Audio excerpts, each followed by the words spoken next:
An aluminium body and formed sheet of glass describe a singular shape.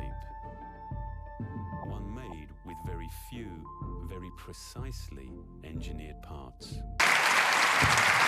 We are so excited about iPhone 7. It makes all the things you do every day so much better. 7 Plus, obviously this is the one that's in jet black, our new finish, done through a 9-step anodization and polish. The new enclosure in iPhone 7 and iPhone 7 Plus are water and dust resistant. Additionally, we have stereo audio, a little bit hard to hear in here, but for games, it's a really great way to...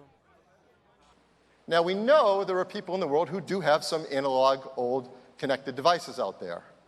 So we've also made this. It's an adapter, Lightning to Mini Phono audio adapter. And we're going to include that in the box with every iPhone 7 and 7 Plus as well. A future where all of your devices intuitively connect.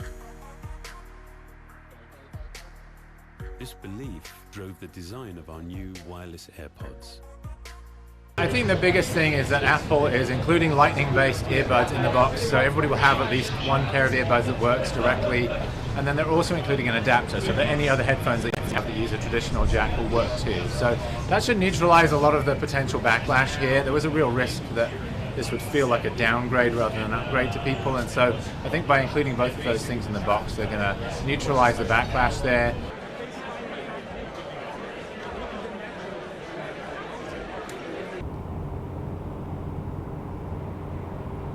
If you're in a car that don't have Bluetooth, that wouldn't be good, but otherwise, everything is Bluetooth now. These are easy enough to lose on their own, so how the hell are we going to keep track of these little earbuds that we're supposed to like put in our ears, you know? There's a wider f1.8 aperture lens that lets 50% more light onto the sensor. There is a new 6-element lens, so you can get a sharp image edge to edge with that 1.8 aperture.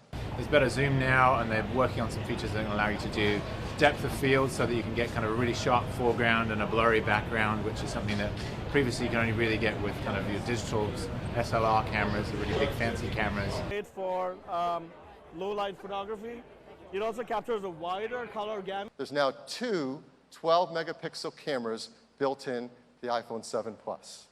One has the wide-angle 28mm lens, the same as the iPhone 7. The other is a telephoto 56mm lens.